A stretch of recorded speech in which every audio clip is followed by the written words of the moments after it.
안녕하세요. 저는 이영순이라고 합니다. 정말 어처구니 없던 제 이야기 좀 들어주세요. 아들이 제 등을 떠밀어 생애 처음으로 떠났던 해외여행이었습니다. 한 달이라는 시간이 꿈처럼 흘러갔어요. 처음에는 말도 통하지 않는 이영만리 타국에서 잘 지낼 수 있을까 걱정이 태산 같았지만 그것도 하루 이틀이었습니다. 세상은 넓고 볼 것은 많다는 말을 이제야 실감했지요. 아들이 신경 써서 예약해준 패키지 여행은 제 또래의 좋은 친구들도 많이 만날 수 있는 기회가 되었습니다. 매일 밤 다리가 퉁퉁 붓도록 걸어 다녔지만 마음만은 십수년은 젊어진 기분이었어요. 평생 흙만 파고 살았던 남편과 저를 위해 그리고 먼저 간 남편 목까지 보라며 아들이 보내준 효도 관광. 그 마음이 고마워서라도 한 곳이라도 더 눈에 담고 하나라도 더 맛있는 음식을 먹으려 애썼습니다. 그렇게 한 달을 꽉 채워 한국으로 돌아오는 비행기 안에서 저는 창밖을 보며 남편을 떠올렸습니다. 여보, 나 없이도 잘 있었어요? 당신이 살아생전 그렇게 보고 싶어 하던 에펠탑도 보고 융프라우의 만년설도 밟아봤어. 당신이랑 같이 왔으면 얼마나 좋았을까. 눈시울이 뜨거워졌지만 금세 미소를 지었습니다. 지금쯤 우리 아들 만석이가 그리고 며느리 주연이가 공항에 마중 나와 있을 테니까요. 아이들 앞에서 눈물 보이는 늙은 어미가 되고 싶지는 않았습니다. 공항의 공기는 익숙하면서도 낯설었어요. 한 달 만에 밟는 내 나라 땅인데도 말입니다. 아들이 끊어준 비즈니스석 덕분에 편안하게 왔지만 역시 집만 한 곳은 없다는 생각이 들었지요. 입국장을 나서자마자 두리번거리며 아들 내외를 찾았지만 어찌된 일인지 아이들의 모습은 보이지 않았습니다. 혹시나 길이 엇갈렸나 싶어 한참을 서성이다 결국 전화를 걸었지요. 신호음이 길게 이어지다 겨우 연결된 아들의 목소리는 피곤에 절어 있었습니다. 어머니 도착하셨어요? 죄송해요. 제가 갑자기 회사에 급한 일이 터져서요. 주연이도 몸이 안 좋다고 하고. 택시 타고 조심히 오세요. 택시비는 제가 바로 보내드릴게요. 서운한 마음이 왜 없었겠습니까? 그래도 어쩌겠어요. 바쁘다는데 아프다는데. 저는 애써 괜찮은 척하며 전화를 끊고는 무거운 캐리어를 끌고 택시 승강장으로 향했습니다. 여행지에서 사온 손주들 장난감과 며느리에게 잘 어울릴 것 같아 큰맘 먹고 산 스카프가 담긴 쇼핑백이 유난히 무겁게 느껴지는 날이었어요. 택시를 타고 집으로 오는 내내 창밖 풍경은 빠르게 스쳐 지나갔습니다. 제가 사는 동네는 아파트 단지가 아닌 마당이 있는 주택들이 옹기종기 모여 있는 곳입니다. 남편과 제가 평생을 바쳐 마련하고 구석구석 우리 부부의 손때가 묻지 않은 곳이 없는 집이지요. 담벼락에 심은 장미 넝쿨은 여전한지 마당의 작은 텃밭에 심어두고 간 상추는 잘 자라고 있는지 궁금했습니다. 택시가 익숙한 골목으로 접어들어 마침내 우리 집 대문 앞에 멈춰 섰습니다. 기사님 고생하셨어요. 저는 아들이 보내준 돈으로 택시비를 계산하고 낑낑거리며 짐을 내렸습니다. 대문 앞에 서자 비로소 집에 돌아왔다는 안도감이 몰려왔어요. 비밀번호를 누르기 위해 손을 뻗었습니다. 우리 가족만 아는 남편의 생일 4자리.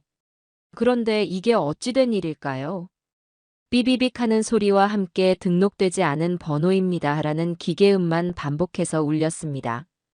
순간 머릿속이 하얘졌어요.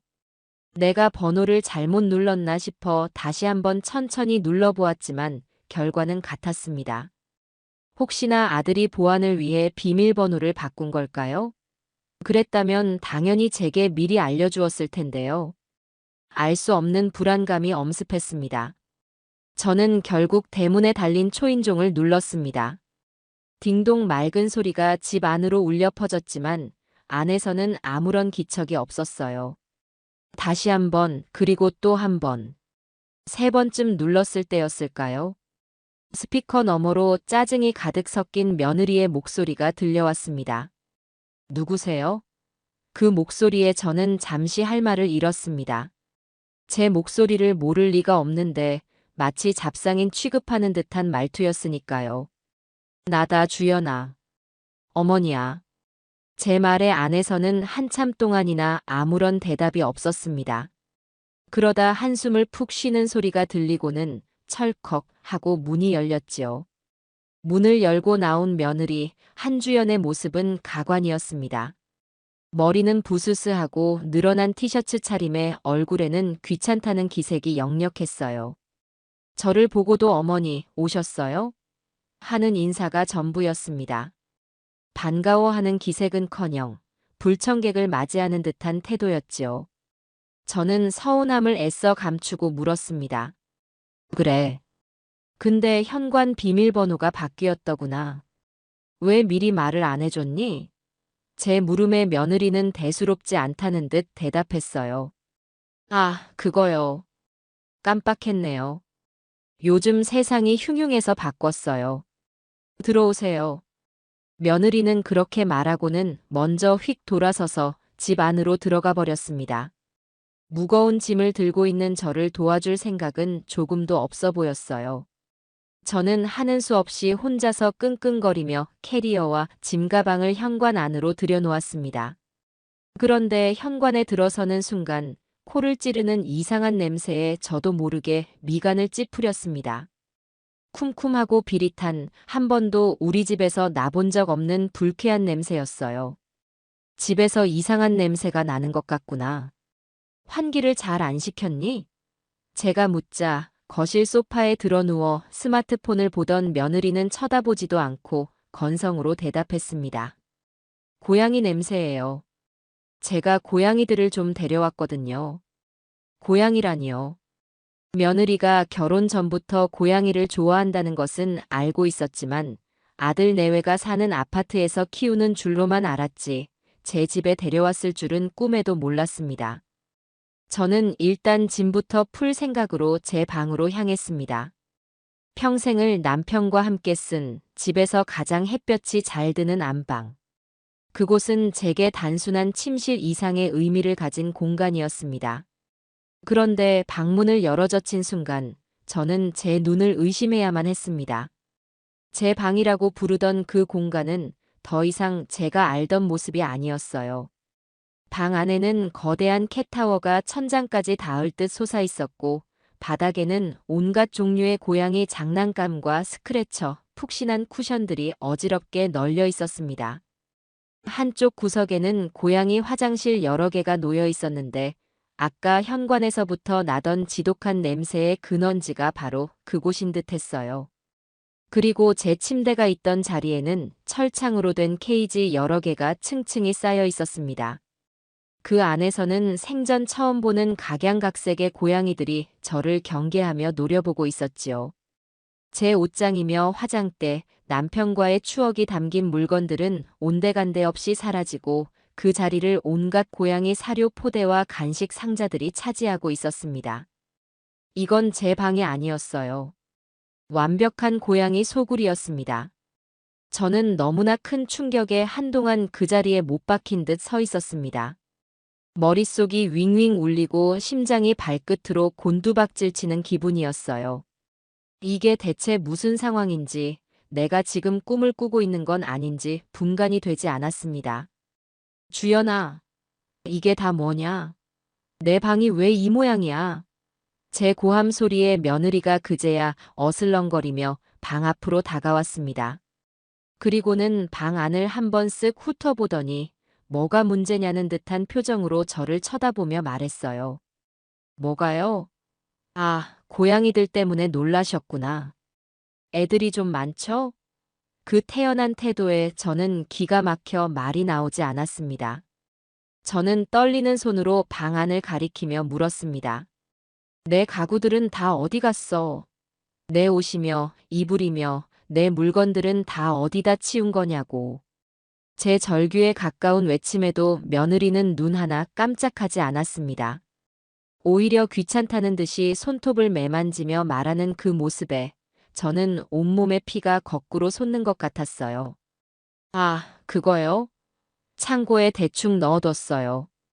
어머니 물건들은 낡고 촌스러워서 이 집 분위기랑도 안 맞고 고양이들 키우려니 공간이 부족해서요. 낡고 촌스럽다는 말에 가슴이 철렁 내려앉았습니다. 남편과 함께 발품 팔아 장만하고 평생을 아끼며 써온 가구들입니다.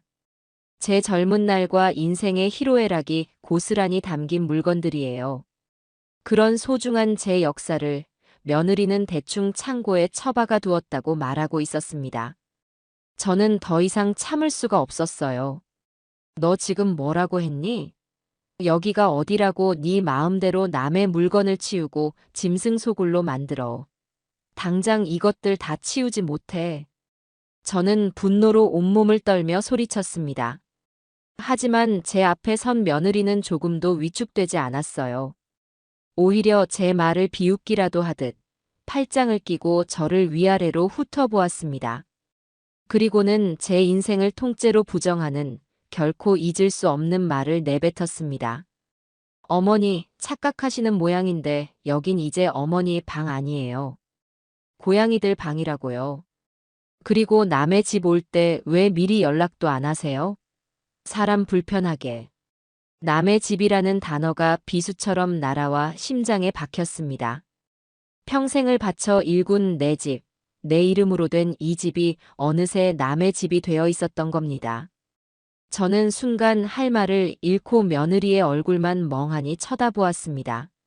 며느리는 그런 저를 한심하다는 듯 쳐다보더니 결정타를 날렸어요. 어머니, 솔직히 말씀드릴게요. 아들만 보고 사시는 거 저희도 이제 부담스러워요. 이 집도 어차피 나중에 저희가 물려받을 거잖아요. 미리 좀 쓴다고 생각하시면 되죠. 그러니까 이제 그만 저희 인생에서 좀 빠져주세요. 어머니 지내실 곳은 알아서 다른 데 알아보시고요. 당장 나가세요. 당장 나가세요. 그 말을 듣는 순간 제 머릿속에서 무언가 툭 하고 끊어지는 소리가 났습니다. 분노와 배신감, 서러움이 한꺼번에 몰아쳐 눈물이 핑 돌았지만 저는 이를 악물고 참았습니다. 지금 여기서 울고불고 소리치며 싸우는 것은 저 여자애가 원하는 그림일 뿐이라는 생각이 들었어요. 이런 상식 밖의 인간을 상대로 감정적으로 대응해봤자 얻을 것은 아무것도 없었습니다. 저는 차갑게 식어가는 머리로 빠르게 상황을 판단하기 시작했습니다. 이 모든 것은 며느리 혼자 벌인 일이 아닐 겁니다.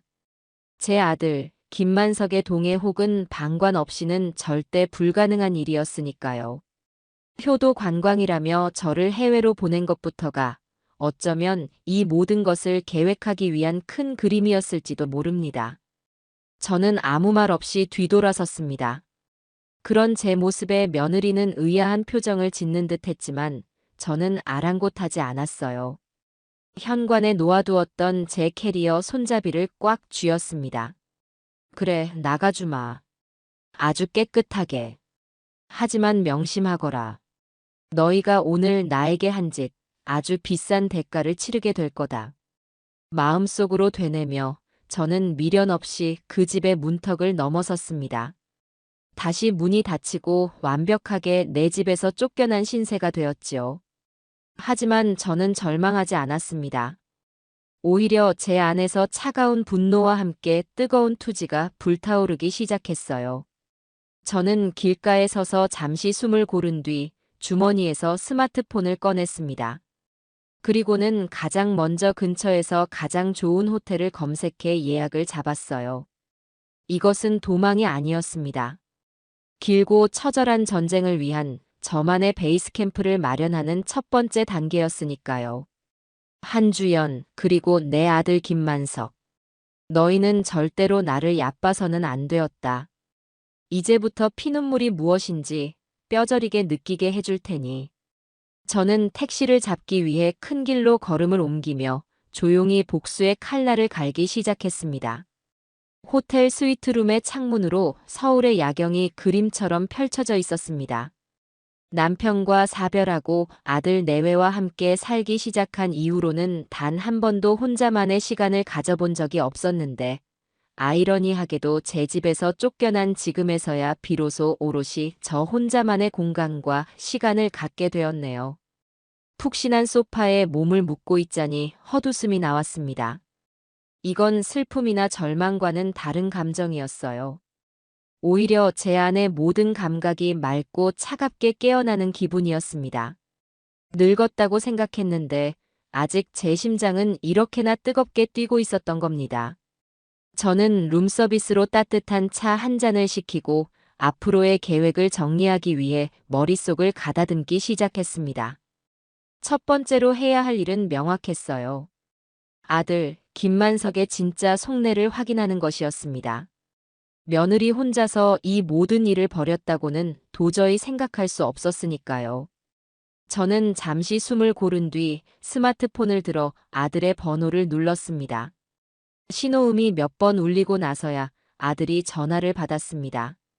목소리에는 피곤함과 약간의 경계심이 묻어 있었지요. 어머니, 호텔에는 잘 들어가셨어요? 방은 마음에 드시고요? 다정한 척 물어오는 그 목소리가 역겨웠지만 저는 아무것도 모르는 어미의 목소리를 연기했습니다.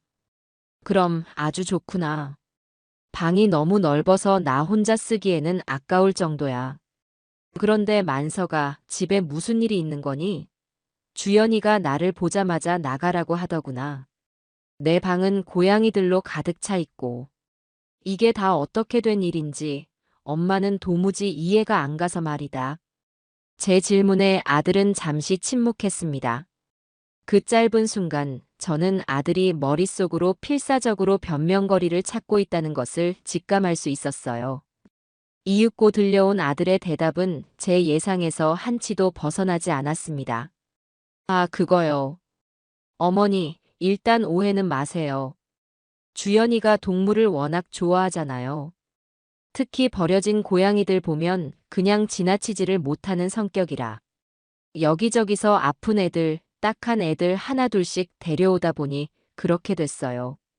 어머니 방이 햇볕도 잘 들고 하니까 요양하는 애들한테 좋을 것 같아서 잠시만 쓰자고 한 건데 어머니가 갑자기 오시는 바람에 저희도 좀 당황해서요. 참으로 기가 막힌 변명이었습니다. 제 방을 짐승 소굴로 만들어 놓고는 그 이유가 며느리의 착한 심성 때문이라는군요. 저는 화가 치밀어 오르는 것을 꾹 참고 다시 물었습니다. 그래서 내 물건들은 다 어디다 치운 거니? 그리고 현관 비밀번호는 왜 바꾼 거고? 엄마한테 말 한마디 없이 이 모든 일을 벌인 이유가 대체 뭐냐는 말이다. 제 목소리가 조금 날카로워지자 아들의 목소리에도 은근한 짜증이 섞이기 시작했습니다. 어머니, 좀 이해해 주시면 안 돼요? 주연이가 좋은 일 하는 거잖아요. 어머니 물건들은 창고에 잘 모셔뒀어요. 비밀번호는 주연이가 고양이들 때문에 낯선 사람들이 드나드는 게 불안하다고 해서 바꾼 거고요. 저희도 조만간 어머니께 다 말씀드리고 근처에 지내실 만한 작은 방 하나 얻어드리려고 했어요. 이렇게 갑자기 들이닥치실 줄은 몰랐죠. 들이닥쳤다는 표현에 저는 더 이상 아들에게 기대할 것이 아무것도 없음을 깨달았습니다. 아들은 처음부터 끝까지 제 아들이 아닌 한주연의 남편일 뿐이었습니다. 저를 집에서 내쫓을 계획을 세우고 실행에 옮긴 공범이었던 겁니다. 작은 방 하나 얻어준다는 말은 마치 적선하듯 들려왔어요. 제 평생이 담긴 집을 송두리째 빼앗아 놓고는 고작 방 한 칸으로 저를 입막음하려 하다니. 저는 실망감을 넘어선 깊은 환멸을 느꼈습니다. 하지만 지금은 감정을 드러낼 때가 아니었지요. 저는 오히려 한없이 인자하고 모든 것을 이해한다는 듯한 목소리로 말했습니다. 그랬구나. 그런 깊은 뜻이 있는 줄도 모르고 엄마가 괜히 속상해했네. 주연이가 참 마음이 곱구나. 알겠다. 그럼 엄마는 당분간 여기서 지내고 있을 테니 너희는 편하게 있어라. 괜히 엄마 때문에 신경 쓰지 말고. 제 대답이 의외였는지 아들은 잠시 말을 더듬었습니다. 네. 아, 네, 어머니. 이해해 주셔서 감사해요. 역시 저희 어머니세요. 필요한 거 있으시면 언제든 말씀하시고요. 저는 그래 하고 짧게 대답하고는 전화를 끊었습니다. 스마트폰을 내려놓는 제 손이 부들부들 떨리고 있었어요. 아들과의 통화는 제게 한 가지 사실을 명확하게 알려주었습니다. 이것은 저 혼자만의 싸움이라는 것을요. 그리고 그 싸움에서 저는 절대로 져서는 안 된다는 것도 말입니다. 다음 날 아침, 저는 이른 시간부터 외출 준비를 했습니다. 어젯밤 내내 한숨도 자지 못했지만 정신은 오히려 맑았어요. 오늘의 목적지는 제 오랜 친구인 정 여사가 운영하는 부동산 사무실이었습니다.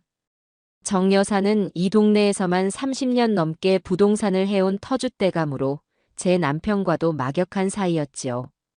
제가 이런 꼴을 당했다는 것을 알면 누구보다 제 일처럼 분노해줄 사람이었습니다.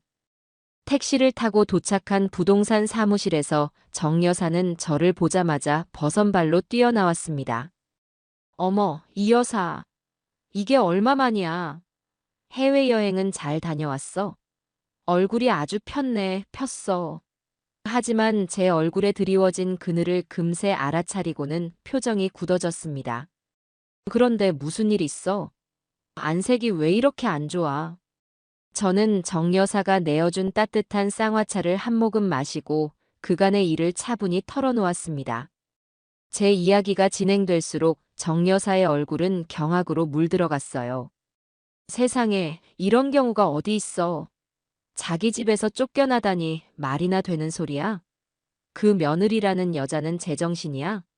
아니, 그보다 자네 아들은 대체 뭘 하고 있었던 건데?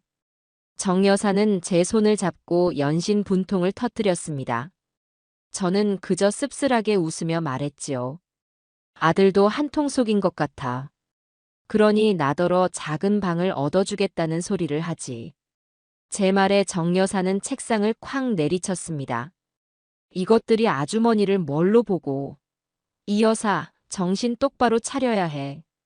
이런 일은 감정적으로 해결하면 절대 안 돼. 법대로 아주 냉정하게 처리해야 한다고. 역시 전문가는 달랐습니다. 제가 듣고 싶었던 말이 바로 그것이었어요. 정 여사는 즉시 컴퓨터를 켜서 무언가를 분주하게 확인하기 시작했습니다. 그리고는 프린터에서 출력된 종이 한 장을 제 앞에 내밀었어요. 부동산 등기부등본이었습니다. 이거 봐.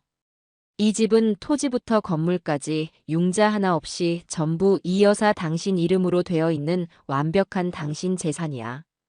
아들이고 며느리고 법적으로는 당신 집에 무단으로 거주하고 있는 거나 마찬가지라고. 그놈들이 그걸 모를 리가 없을 텐데 대체 무슨 배짱으로 저러는 건지 모르겠네. 등기부등본에 선명하게 찍힌 제 이름을 보자 비로소 마음이 조금 놓이는 듯 했습니다. 정 여사는 말을 이었습니다. 그러니까 지금부터가 중요해. 섣불리 찾아가서 깽판 치거나 싸우지 마. 그건 저것들이 바라는 거야. 늙은 시어머니가 와서 행패 부린다고 동네방네 떠들고 다니면 당신만 이상한 사람 되는 거라고. 대신 저것들이 무슨 짓을 하고 있는지 확실한 증거를 모아야 해. 증거 알지? 모든 싸움은 증거가 전부야. 친구의 조언은 제 머릿속을 명쾌하게 정리해 주었습니다. 저는 고개를 끄덕이며 물었어요. 증거라면 어떤 걸 말하는 거야? 정 여사는 의미심장한 미소를 지으며 제게 말했습니다. 요즘 세상에 증거 모으는 게 뭐 그리 어렵나. 혹시 집에 CCTV 같은 거 없어? 정 여사의 그 한마디에 제 머릿속에 번개처럼 스치는 것이 있었습니다. 바로 해외여행을 떠나기 직전 현관 안쪽에 설치해둔 작은 실내용 CCTV였습니다. 아들은 요즘 세상이 흉흉한데 굳이 왜 그런 걸 다냐며 타박했지만 저는 혹시 모를 외부 침입이 걱정되어 제 돈으로 직접 설치했었지요. 그 카메라는 와이파이를 통해 제 스마트폰으로 실시간 확인이 가능하고 움직임이 감지될 때마다 클라우드 서버에 영상이 자동으로 저장되는 기능이 있었습니다. 저는 그 존재를 까맣게 잊고 있었던 겁니다. 저는 정 여사에게 그 사실을 말했고 우리는 즉시 호텔로 돌아왔습니다. 저는 떨리는 손으로 노트북을 켜고 CCTV 앱에 로그인했습니다. 그리고 지난 한 달간의 녹화 기록을 재생하기 시작했어요. 처음 며칠간은 별다른 특이사항이 없었습니다. 아들과 며느리가 집을 드나드는 평범한 모습뿐이었지요. 그런데 제가 떠난 지 일주일쯤 지났을 때부터 이상한 움직임이 포착되기 시작했습니다. 낯선 사람들이 고양이 이동장을 들고 집을 드나들기 시작한 겁니다. 처음에는 한두 명이었지만 날이 갈수록 그 빈도와 수가 늘어났습니다. 영상 속 며느리는 마치 업소 사장처럼 손님들을 맞이하고 있었어요. 방문한 사람들은 대부분 고급 외제차를 타고 온 행색이 부유해 보이는 여자들이었습니다. 그들은 며느리에게 고양이를 맡기며 신용카드를 건네거나 현금이 든 봉투를 주고받았습니다. 어떤 날은 며느리가 노트북을 보며 예약 스케줄을 확인하는 모습도 포착되었습니다. 이것은 단순히 지인의 고양이를 몇 마리 맡아주는 수준이 아니었습니다. 명백한 사업 행위였어요. 버려진 고양이를 돌본다는 아들의 말은 새빨간 거짓말이었습니다. 영상에 등장하는 고양이들은 하나같이 품종이 좋아 보이는 소위 말하는 비싼 고양이들이었으니까요. 며느리는 제 집을 제 허락도 없이 불법 고양이 호텔로 개조해 돈벌이를 하고 있었던 겁니다. 저는 눈앞에 펼쳐지는 광경을 믿을 수가 없었습니다.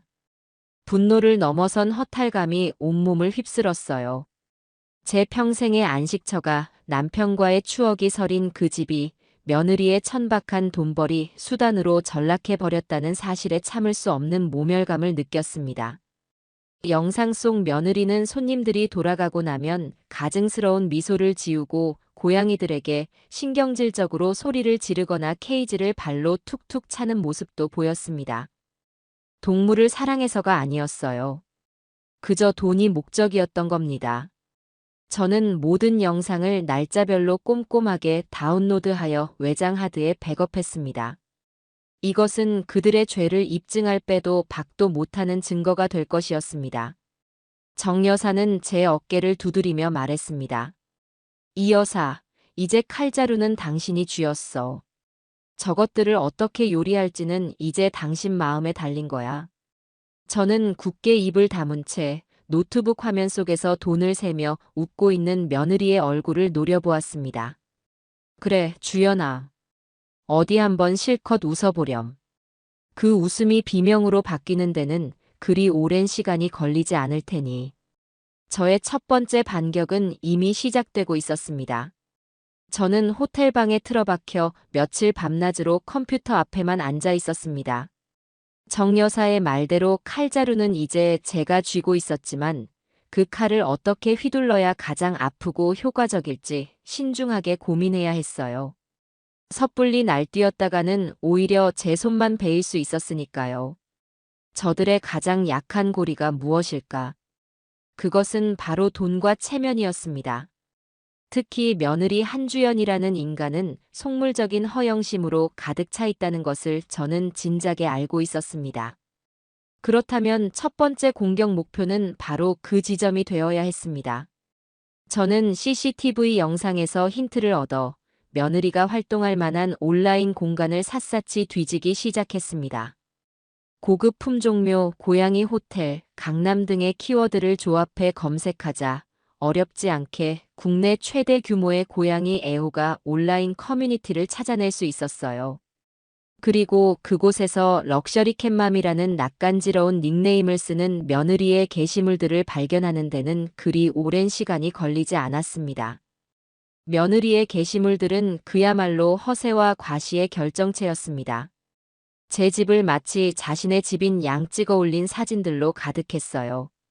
해외에 무기한으로 여행 떠나신 부자 시어머니께서 고양이를 사랑하는 저를 위해 집 전체를 리모델링해 주셨어요. 강남 주택가에 위치한 저희 프라이빗 캣 호텔은 하루 소수 정예의 VVIP 냥님들만 모신답니다. 와 같은 가증스러운 글들을 버젓이 올려놓고 있었습니다.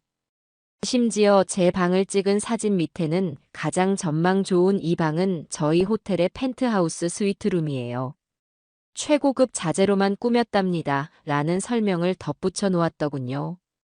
그 글들을 읽는 내내 저는 구역질이 치밀어 오르는 것을 참아야 했습니다. 댓글에는 정말 대단하세요. 시어머니 복 받으셨네요. 저도 저희 냥이 한번 맡기고 싶어요. 와 같은 부러움과 찬사가 가득했습니다. 며느리는 이 거짓된 세상 속에서 여왕처럼 군림하며 자신의 허영심을 채우고 있었던 겁니다. 저는 이 모든 게시물과 댓글들을 하나도 빠짐없이 캡처해서 증거 폴더에 차곡차곡 저장했습니다. 그리고는 저 역시 그 커뮤니티의 진실의논이라는 닉네임으로 조용히 가입했지요. 이제 무대는 완벽하게 준비되었습니다. 저는 며느리의 불법 사업에 치명타를 날릴 정교한 시나리오를 구상하기 시작했어요. 단순히 저 사람 사기꾼이다라고 외치는 것은 하수의 방법입니다. 사람들은 그런 직접적인 폭로에는 오히려 거부감을 느끼기 마련이니까요. 의심의 씨앗을 교묘하게 심어 그들이 스스로 무너지게 만들어야 했습니다. 저는 며느리의 고양이 호텔을 이용했던 불만 고객인 척 위장하기로 마음먹었습니다. 며칠간 커뮤니티의 글들을 정독하며 그들만의 용어와 분위기를 익혔고 마침내 디데이를 잡았습니다. 커뮤니티 활동이 가장 활발한 금요일 저녁 시간을 노려 저는 정성껏 작성한 장문의 후기 글을 게시했습니다. 제목은 강남 럭셔리 캣 호텔 이용 후기 솔직하게 남깁니다 였어요. 글의 시작은 칭찬으로 위장했습니다. 시설도 좋고 운영자님도 친절하신 것 같아 큰 기대를 하고 저희 아이를 맡겼습니다. 와 같이 말이지요. 하지만 중간부터 분위기를 서서히 반전시켰습니다. 그런데 아이를 데려오고 며칠 뒤부터 아이가 계속 몸을 긁고 힘이 없어 병원에 데려갔더니 피부병과 스트레스성 방광염 진단을 받았습니다. 병원에서는 여러 마리가 함께 지내는 곳에서 위생 관리가 제대로 되지 않았을 경우 감염될 수 있다고 하더군요. 저는 여기서 그치지 않고 며느리의 심장을 서늘하게 만들 결정적인 한 문장을 덧붙였습니다. 혹시 이곳 정식으로 허가받고 운영하는 곳이 맞나요? 혹시나 하는 마음에 사업 자등록증을 여쭤봤는데 대답을 회피하시는 것 같아 조금 찜찜해서요. 비싼 요금을 받는 만큼 기본적인 위생 관리나 사업자로서의 책임은 다해주셨으면 하는 마음에 쓴소리 남깁니다. 제 글은 그야말로 제대로 벌집을 건드린 격이었습니다. 게시물은 순식간에 수백 개의 댓글이 달리며 뜨거운 감자로 떠올랐어요. 처음에는 그럴 리 없다. 운영자님은 좋은 분이다라며 며느리를 옹호하는 댓글들이 달렸지만 제 글이 워낙 구체적이고 논리적이었기 때문에 사람들은 서서히 동요하기 시작했습니다. 어쩐지 현금 영수증을 안 해주시더라. 저희 애도 다녀온 뒤로 계속 설사를 했어요. 불법 영업이면 큰 문제 아닌가요? 와 같은 의심과 비난의 댓글들이 쏟아지기 시작했지요. 당황한 며느리는 이 글은 명백한 허위 사실이며 악의적인 비방입니다. 당장 글을 내리지 않으면 법적 조치를 취하겠습니다. 라는 댓글을 달았지만 오히려 불에 기름을 붓는 격이었습니다. 사람들은 왜 해명은 안 하고 협박부터 하시죠? 떳떳하면 사업자 등록증부터 인증하세요. 라며 더욱 거세게 며느리를 몰아붙였습니다. 며느리가 쌓아 올린 거짓의 성이 순식간에 무너져 내리는 순간이었어요. 온라인에서 소란을 피워놓은 저는 곧바로 다음 단계에 착수했습니다. 바로 공권력을 이용하는 것이었지요. 저는 익명으로 국민신문고를 통해 2건의 민원을 접수했습니다. 첫 번째는 관할 구청 위생과에 제 집 주소를 정확히 명시하여 불법 영업 행위에 대한 단속을 요청하는 민원이었습니다. 민원 내용에는 며느리가 온라인 커뮤니티에 올렸던 홍보 게시물 캡처본을 증거 자료로 첨부했어요. 두 번째 민원은 국세청에 접수했습니다. 역시 제 집 주소지를 사업장으로 하여 미신고 사업 및 현금 거래를 통한 탈세 혐의에 대한 조사를 요청하는 내용이었지요. 여기에는 CCTV 영상 속에서 며느리가 손님들과 현금 및 카드로 거래하는 장면들을 캡처하여 첨부했습니다. 이제 주사위는 던져졌습니다. 며느리는 곧 온라인에서의 평판 추락과 더불어 오프라인에서는 대한민국 행정기관의 무서움을 뼈저리게 체험하게 될 것이었습니다. 저는 민원 접수 완료 화면을 보며 차갑게 미소 지었습니다. 주연아, 게임은 이제부터 시작이란다. 네가 그토록 자랑하던 그 럭셔리 하우스가 이제 너의 발목을 잡는 거대한 덫이 될 테니 말이다. 며칠 뒤 제 계획은 한치의 오차도 없이 실행되기 시작했습니다. 월요일 오후 구청 위생과에서 나온 단속 공무원 2명이 제 집의 초인종을 눌렀습니다. 저는 호텔에서 CCTV를 통해 그 모든 상황을 실시간으로 지켜보고 있었지요. 화면 속 며느리는 누가 찾아왔는지 확인도 하지 않고 짜증 가득한 얼굴로 문을 열었다가 공무원들의 신분증을 보고는 새파랗게 질려버렸습니다. 무슨 일이시죠? 며느리의 목소리는 사시나무처럼 떨리고 있었어요. 공무원들은 딱딱한 말투로 말했습니다. 이곳에서 허가 없이 동물 위탁 관리업 영업을 한다는 민원이 접수되어 현장 확인차 나왔습니다. 협조해 주시죠. 공무원들이 집 안으로 들어서려고 하자 며느리는 필사적으로 문을 막아서며 소리쳤습니다. 아니에요. 오해예요. 그냥 친구들 고양이를 몇 마리 봐주는 것뿐이에요. 사업이라니요, 말도 안 돼요. 하지만 며느리의 어설픈 변명은 이미 수많은 증거 자료를 확보한 공무원들에게 통할 리 없었습니다. 공무원 중 한 명이 며느리가 온라인 커뮤니티에 올렸던 홍보글 프린트물을 보여주며 말했지요. VVIP 냥님들을 모시는 프라이빗 캣 호텔이라고 직접 홍보까지 하셨던데요. 이것도 친구들끼리의 농담이었습니까? 그야말로 빼도 박도 못하는 증거 앞에 며느리는 얼굴이 하얗게 질려 아무 말도 하지 못했습니다. 겁에 질린 며느리가 가장 먼저 한 일은 역시나 제 아들에게 전화를 거는 것이었어요. 며느리는 거의 울부짖다시피 하며 아들에게 상황을 설명했습니다. 여보, 어떻게 해? 구청에서 사람이 나왔어. 당장 와봐, 빨리. 전화를 받은 아들은 아마 하늘이 무너지는 심정이었을 겁니다. 30분도 채 되지 않아 회사에서 급하게 달려온 듯 넥타이가 삐뚤어진 아들이 헐레벌떡 집으로 뛰어들어왔습니다. 아들은 공무원들 앞에서 허리를 90도로 숙여가며 빌기 시작했습니다. 정말 죄송합니다. 저희 아내가 세상 물정을 잘 몰라서 실수를 한 것 같습니다.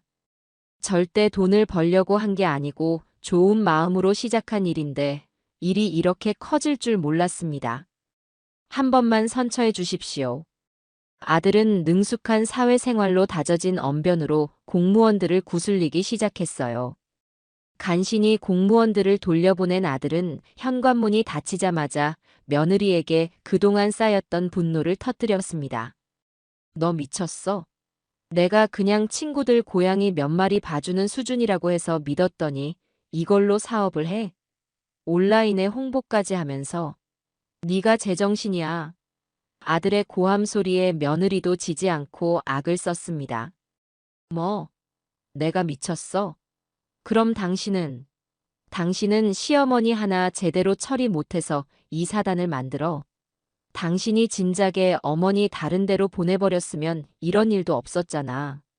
CCTV 스피커를 통해 들려오는 두 사람의 추악한 싸움을 지켜보며 저는 차갑게 웃었습니다. 제 예상대로 위기가 닥치자 두 사람은 서로를 탓하며 무너지기 시작한 겁니다. 한참을 싸우던 아들의 전화가 제게 걸려왔습니다. 저는 기다렸다는 듯이 전화를 받았지요. 수화기 너머로 들려오는 아들의 목소리는 분노로 가득 차 있었습니다. 어머니, 대체 무슨 짓이에요? 저희 집에 사람 보내서 신고한 거 어머니 맞죠? 저희 망하게 하려고 작정하셨어요?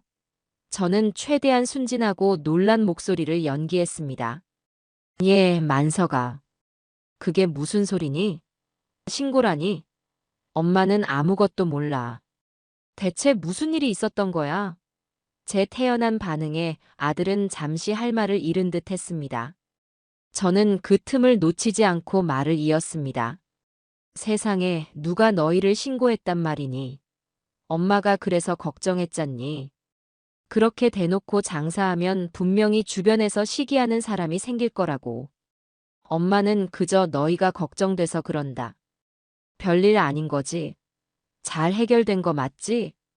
저의 이 완벽한 연기에 아들은 완전히 속아 넘어간 듯 했습니다. 오히려 제게 화를 낸 것이 미안했는지 목소리가 한풀 꺾였어요.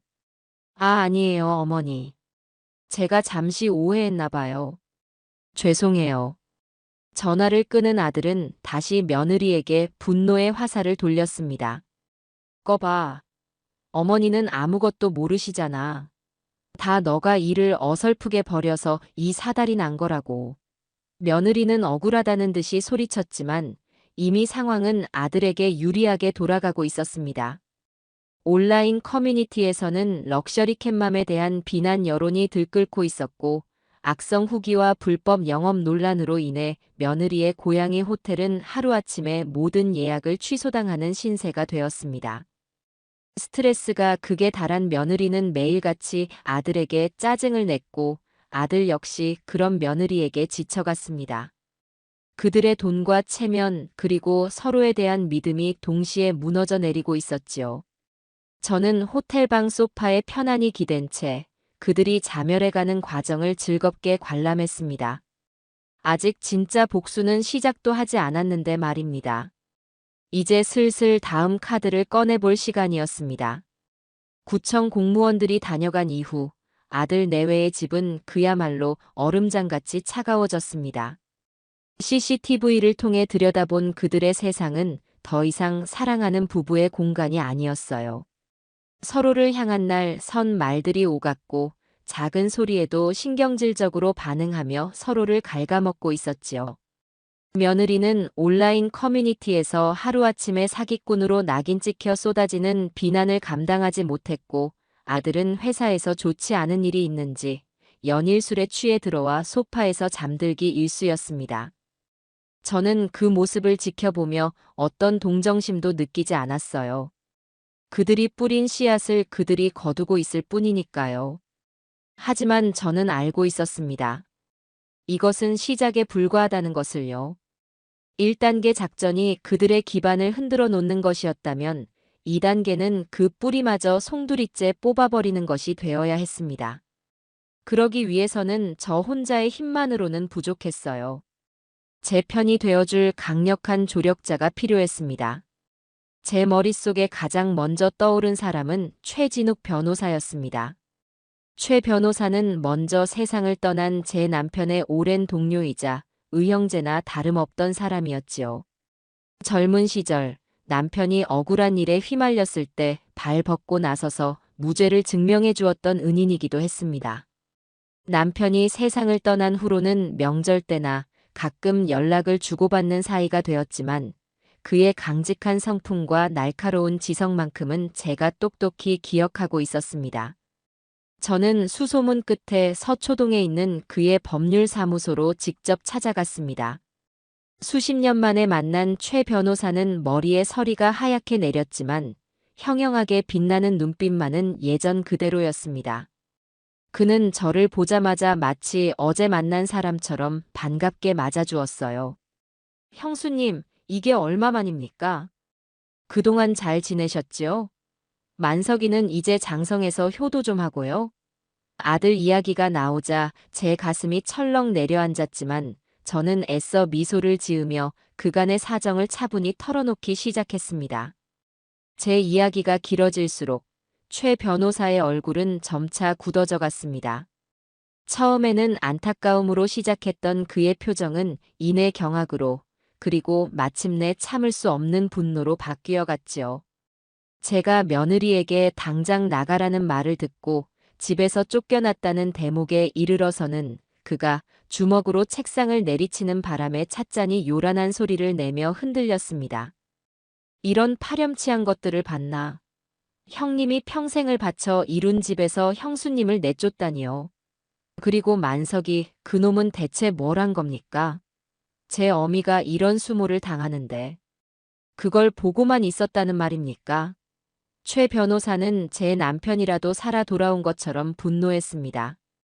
그의 그 모습에 저는 그만 참았던 눈물을 터뜨리고 말았어요. 제 편이 있다는 사실이, 제 억울함을 알아주는 사람이 있다는 사실이 얼마나 큰 위안이 되는지 그때 처음 알았습니다.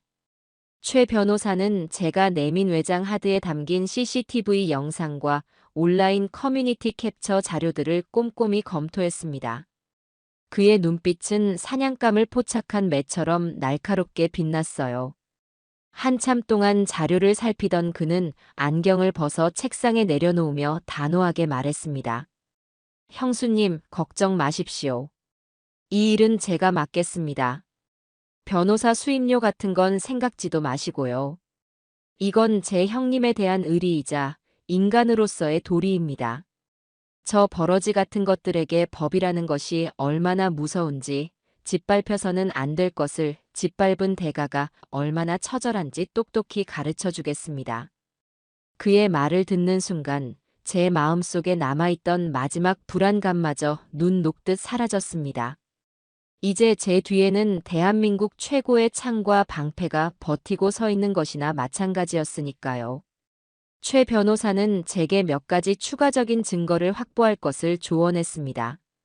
CCTV 영상만으로는 불법 영업의 규모를 정확히 입증하기 어려우니 며느리의 고양이 호텔을 실제로 이용했던 고객들의 증언을 확보하는 것이 무엇보다 중요하다는 것이었지요. 그것은 세무조사와 추후에 진행될 손해배상 청구 소송에서 결정적인 증거가 될 것이라고 했습니다. 저는 즉시 행동에 나섰습니다. 온라인 커뮤니티에서 럭셔리 캣맘에게 불만을 토로했던 몇몇 사람들의 아이디를 기억해 두었고 그들에게 조심스럽게 쪽지를 보냈습니다. 저 역시 피해자인 척, 저도 그곳에 고양이를 맡겼다가 아이가 병에 걸려 속상한 마음에 연락드린다. 혹시 괜찮으시다면 만나서 이야기를 나눌 수 있겠느냐는 내용이었지요. 대부분은 경계하며 답이 없었지만 그중 2명에게서 만나고 싶다는 연락이 왔습니다. 저는 약속 장소인 강남의 한 조용한 카페로 향했습니다. 먼저 도착해 있던 2사람은 20대 후반에서 30대 초반으로 보이는 젊은 여성들이었어요. 처음에는 저를 경계하는 눈빛이 역력했지만 제가 먼저 제 고양이가 피부병에 걸려 고생했던 이야기를 꾸며내며 눈시울을 붉히자 그들도 이내 마음을 열고 자신들의 이야기를 털어놓기 시작했습니다. 한 여성은 자신의 고양이가 그곳에 다녀온 뒤로 극심한 스트레스로 밥도 먹지 않고 구석에 숨어만 있는다며 울먹였습니다. 다른 여성은 터무니없이 비싼 요금을 현금으로만 요구하고 고양이의 상태를 물어봐도 건성으로만 대답하는 며느리의 태도에 처음부터 의심이 들었다고 말했지요. 그들의 이야기는 제 분노에 더욱 불을 지폈습니다. 며느리는 단순히 불법 영업을 한 것이 아니었어요. 소중한 생명을 담보로 위험한 장사를 하고 있었던 겁니다. 저는 그들에게 최 변호사의 명함을 건네며 모든 법적 지원을 약속하고 그들의 피해 사실에 대한 진술서를 확보할 수 있었습니다. 그들은 제게 여러 번 고개를 숙이며 감사하다고 말했어요. 자신들처럼 순진한 피해자가 더는 나오지 않게 해달라고 부탁하기도 했고요. 모든 준비는 끝났습니다. 저는 확보한 증인 진술서를 들고 다시 최 변호사를 찾아갔습니다. 진술서를 검토한 최 변호사는 만족스러운 미소를 지으며 말했습니다. 이 정도면 충분합니다. 이제 저들에게 우리의 첫 번째 경고장을 날릴 시간입니다. 최 변호사는 곧바로 법적인 효력을 갖는 공식 문서, 내용 증명 우편을 작성하기 시작했습니다. 그 내용은 간결하고 단호했습니다. 첫째, 수신인 김만석, 한주연은 발신인 이영순 소유의 주택에서 즉시 모든 불법 상업 활동을 중단할 것. 둘째, 이 통지서를 받은 날로부터 30일 이내에 해당 주택에서 퇴거할 것. 셋째, 만약 위 사항을 이행하지 않을 시 명도 소송을 포함한 모든 민형사상의 법적 조치를 취할 것임을 엄중히 경고한다. 저는 그 서류의 발신인欄에 제 이름을 적고 도장을 찍으며 심장이 세차게 뛰는 것을 느꼈습니다. 이것은 단순한 종이 한 장이 아니었어요. 아들과 며느리의 안일한 세상에 종말을 고하는 저의 공식적인 선전포고였습니다. 며칠 뒤 우체국 집배원이 가져다준 등기우편을 받아든 며느리의 모습이 CCTV에 고스란히 잡혔습니다. 며느리는 봉투를 뜯어보고는 사색이 되어 그 자리에 주저앉았습니다. 잠시 후 퇴근하고 돌아온 아들 역시 그 서류를 읽고는 머리를 감싸 쥐었지요. 그들의 평화는 산산조각이 났습니다. 내용 증명이라는 네 글자가 주는 법적인 무게감은 구청 공무원의 방문과는 차원이 다른 공포였을 겁니다. 화면 속에서 두 사람은 서로에게 고함을 지르며 격렬하게 다투기 시작했습니다. 이게 다 너 때문이야. 네가 고양이로 돈 벌겠다고 설칠 때부터 내가 알아봤어. 뭐, 이제 와서 발 빼는 거야? 당신은 옆에서 돈 세면서 좋아했잖아. 당신이 시어머니 하나 제대로 구슬리지 못해서 이 꼴이 난 거라고. 저는 그 추악한 싸움을 냉정한 눈으로 지켜보았습니다. 그래, 그렇게 서로를 물어뜯으렴. 너희의 그 단단해 보이던 관계가 얼마나 허약한 모래성 위에 세워진 것이었는지 이제 곧 온 세상이 알게 될 테니. 저는 차갑게 식은 찻잔을 들어올리며 다음 악장을 조용히 준비했습니다. 최 변호사가 보낸 내용 증명은 아들 내외의 안일한 세상에 내려진 사형 선고나 다름없었습니다. 30일이라는 퇴거 시한이 하루하루 다가올수록 그들은 처형 날짜를 기다리는 사형수처럼 극도로 예민하고 불안정해져 갔지요. CCTV를 통해 본 그들의 일상은 그야말로 아비규환이었습니다. 이전에는 서로를 탓하며 싸우기라도 했지만 이제는 서로의 존재 자체를 무시하며 유령처럼 집 안을 배회했습니다. 며느리는 하루 종일 소파에 누워 스마트폰만 들여다보았고 아들은 퇴근 후에도 집에 들어오지 않고 밖을 떠도는 날이 많아졌어요. 그들이 그토록 자랑하던 럭셔리 하우스는 이제 숨막히는 감옥이 되어 그들을 올가매고 있었습니다.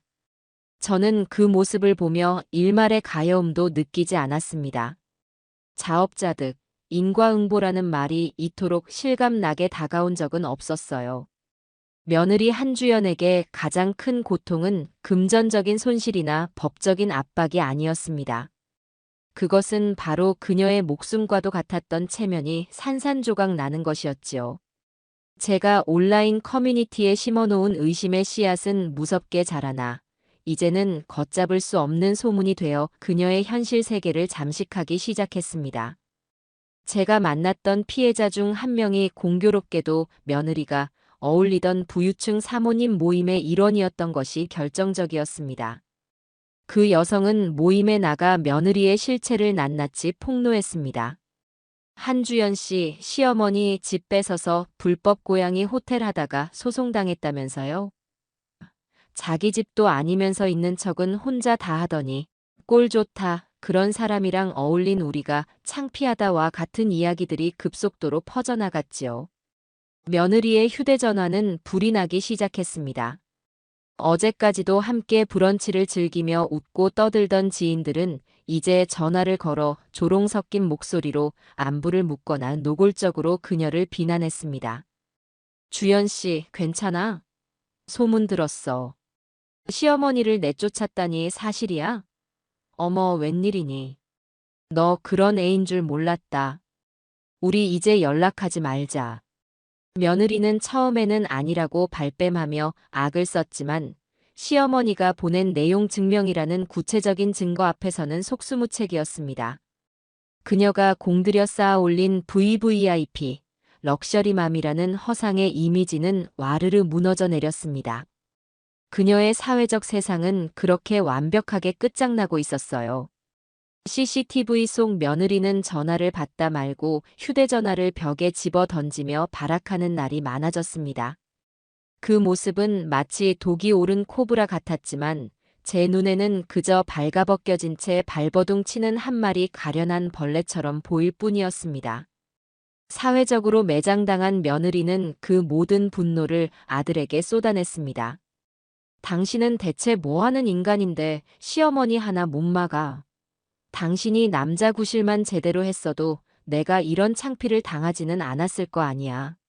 돈. 당신이 벌어다 주는 돈이 이것밖에 안 되니까. 내가 이 짓이라도 해서 먹고 살려고 했던 거잖아. 이 무능한 인간아. 차마 입에 담지 못할 폭언들이 매일 밤 집안에 울려 퍼졌습니다. 아들 역시 지지 않고 맞섰지요. 뭐, 무능해. 너 같은 속물 허영 덩어리를 만족시키려면 대체 얼마나 벌어야 하는데. 네가 내 인생을 망쳤어. 너만 아니었으면 우리 엄마랑 나 아무 문제 없이 잘 살았을 거라고. 그들의 싸움이 극에 달했던 어느 날 밤, 저는 우연을 가장하여 그들의 이웃집에 사는 정 여사의 집에 들렀습니다. 담벼락 하나를 사이에 두고 아들 내외가 서로를 저주하며 싸우는 소리가 고스란히 들려왔습니다. 저는 정 여사가 내어준 시원한 매실차를 마시며 그들의 파멸 교향곡을 감상했지요. 압박감과 창피함에 더 이상 견딜 수 없었던 것일까요? 퇴거 시한을 불과 며칠 앞둔 어느 날 저녁 마침내 아들이 제가 머무는 호텔로 찾아왔습니다. 한 달여 만에 마주한 아들의 모습은 처참했습니다. 살은 헬쑥하게 빠지고 눈은 퀭했으며 값비싼 양복은 구겨져 초라해 보였습니다. 아들은 제 앞에 서서 한참을 머뭇거리다 어렵게 입을 열었습니다. 어머니 드릴 말씀이 있어서 왔습니다. 저는 아무 말 없이 소파에 앉아 아들을 쳐다보았습니다. 아들은 제 앞에 무릎을 꿇는 신용까지 하며 애원하기 시작했어요. 어머니, 제발 소송만은 취하해 주세요. 제가 다 잘못했습니다. 주연이도 지금 깊이 반성하고 있어요. 어머니 방, 당장 원상복구 해놓겠습니다. 깨끗하게 치우고 어머니 물건들 다 제자리로 돌려놓을게요. 그러니까 제발 제 체면도 좀 생각해 주세요. 회사에도 소문나면 저는 끝장입니다. 네. 저는 그 말을 듣고 실소를 터뜨릴 뻔했습니다. 깊이 반성한다는 며느리는 바로 그 순간에도 CCTV 속에서 배달 음식을 시켜 먹으며 TV를 보고 있었고 아들의 사과에는 진심 어린 뉘우침이 아닌 오직 자신의 체면을 걱정하는 이기심만이 가득했습니다. 끝까지 저를 위하는 마음은 눈곱만큼도 없었던 겁니다. 저는 자리에서 일어나 창가로 걸어갔습니다. 그리고 화려한 도시의 야경을 등지고 서서 아들에게 마지막 통보를 했습니다. 제 목소리는 얼음장처럼 차갑고 단단했어요. 만석아, 너는 아직도 상황 파악이 안 되는 모양이구나. 내가 지금 고작 방 한 칸 되찾자고 이러는 것 같니? 아들은 제 말의 의미를 이해하지 못하고 고개를 들었습니다. 저는 천천히 몸을 돌려 아들의 눈을 똑바로 쳐다보며 말했습니다. 이제 와서 방을 돌려주겠다. 웃기지 마라. 너희는 이미 선을 넘었어. 나를 기만하고 내쫓고 내 집을 너희의 더러운 돈벌이 수단으로 삼았지. 나는 내 방을 되찾으려는 게 아니야. 내 인생과 내 집의 주인 자리를 되찾으려는 거다. 저는 아들에게 한 걸음 다가가 그의 귓가에 속삭이듯 하지만 그 어떤 고함보다도 서늘한 목소리로 말했습니다. 그리고 한 가지 똑똑히 알아두렴. 이제 그 집은 더 이상 네 집이 아니다. 너희는 내 집에 기생하던 이제는 박멸해야 할 해충일 뿐이야. 제 말을 들은 아들의 얼굴이 하얗게 질려갔습니다. 그는 무언가 말을 하려 했지만 입술만 뻐끔거릴 뿐 아무 소리도 내지 못했어요. 저는 그런 아들을 차갑게 지나쳐 문을 열었습니다. 돌아가라. 그리고 네 아내에게도 똑똑히 전해.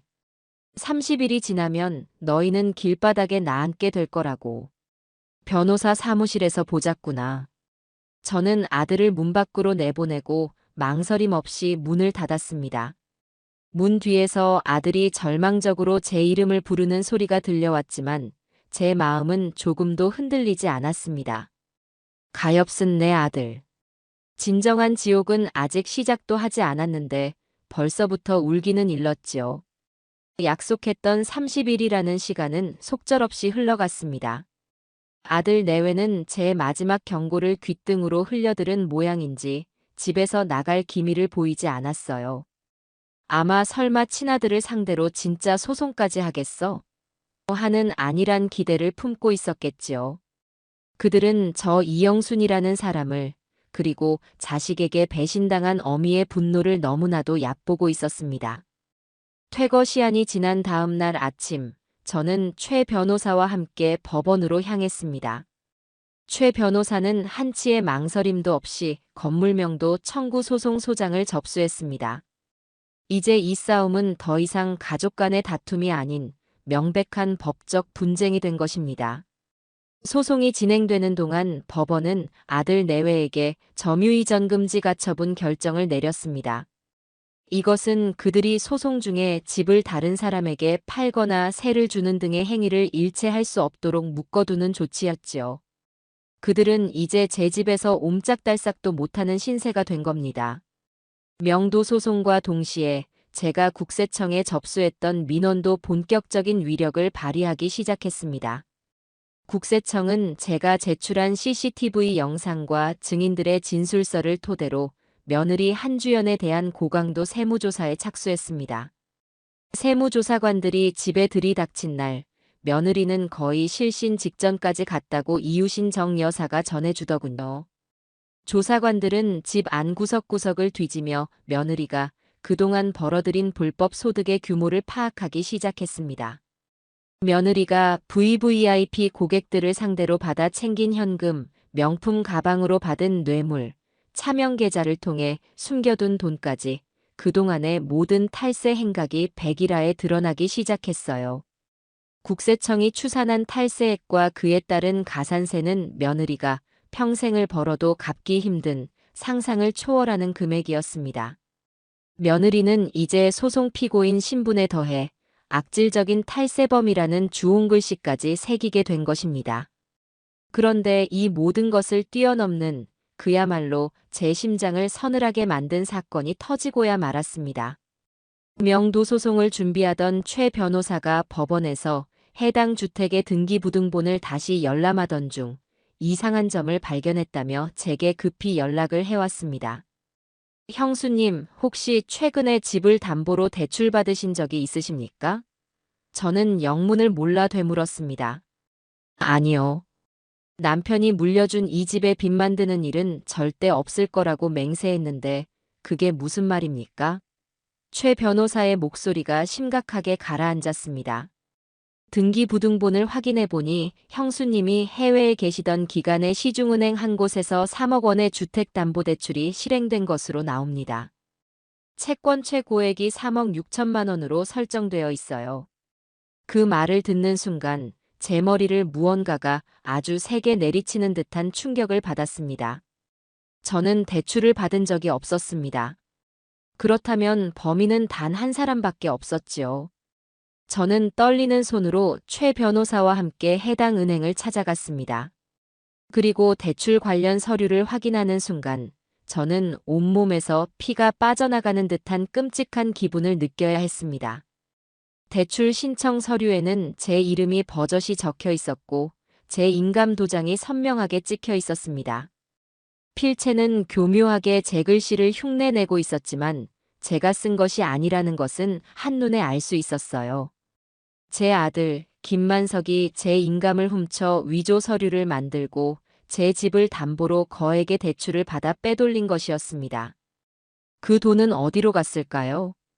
아마도 며느리의 사치스러운 생활을 유지하고 불법적인 사업을 확장하는 데 쓰였을 겁니다. 저는 그 서류를 붙잡고 한참 동안이나 말을 잇지 못했습니다. 배신감보다 더 깊은 인간에 대한 근원적인 환멸이 제 온몸을 휘감았습니다. 내 아들이 내 배 아파 낳은 자식이 어떻게 어미의 등을 향해 이런 끔찍한 칼을 꽂을 수 있단 말입니까? 최 변호사는 분노로 얼굴이 시뻘개졌습니다.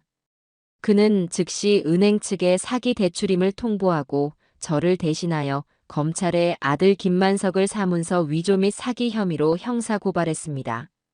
민사소송이었던 명도소송과는 차원이 다른 문제였습니다. 이제 아들은 전과자가 될 수도 있는 명백한 범죄자가 된 것입니다. 은행은 사기 대출 사실을 인지하자마자 즉각적인 조치에 들어갔습니다. 아들 부부 명의의 모든 예금 계좌를 동결시켜버렸고 대출금 회수를 위한 절차에 착수했습니다. 하루아침에 모든 돈줄이 막혀버린 겁니다.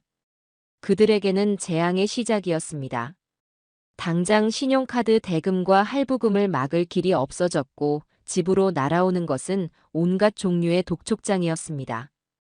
그들의 몰락은 눈에 보일 정도로 빠르게 진행되었습니다. 어느 날 CCTV를 보니 며느리가 울면서 자신이 애지중지하던 명품 가방들을 바리바리 싸들고 나가는 모습이 보였습니다. 아마 중고 명품점에 헐값으로 팔아넘기러 가는 것이겠지요. 며칠 뒤에는 아들이 타던 번쩍이는 외제차가 사라지고 그 자리에 낡은 국산 중고차가 서 있었습니다. 그들이 그토록 과시하던 부와 사치의 상징물들이 하나씩 사라져가는 것을 지켜보는 것은 실로 통쾌한 광경이었습니다. 그들은 더 이상 고급 레스토랑에서 외식을 하거나 백화점에서 쇼핑을 할 수 없게 되었습니다. 하루하루를 빚독촉에 시달리며 서로의 초라해진 모습을 경멸하고 원망하며 살아가는 지옥 같은 나날이 시작된 것입니다. 저는 호텔 창가에 서서 텅 비어가는 그들의 주차장을 내려다보며 조용히 의졸였습니다. 아직 멀었다. 너희가 나에게서 앗아간 것들에 비하면 이 정도는 아무것도 아니란다. 너희는 이제부터 가진 모든 것을 잃고 세상에서 가장 비참한 밑바닥까지 떨어지게 될 테니까. 저의 복수는 이제 그 누구도 막을 수 없는 거대한 급류가 되어 그들을 향해 달려가고 있었습니다. 사문서 위조 및 사기 혐의로 형사 고발이 접수되자 제 아들 김만석의 세상은 이전과는 비교도 할 수 없는 속도로 무너져 내리기 시작했습니다. 민사소송과 세무조사가 그들의 살을 도려내는 고통이었다면 형사고발은 그들의 뼈를 부러뜨리고 숨통을 조이는 것이었으니까요. 아들은 피의자 신분으로 경찰서에 출석하라는 통보를 받았습니다.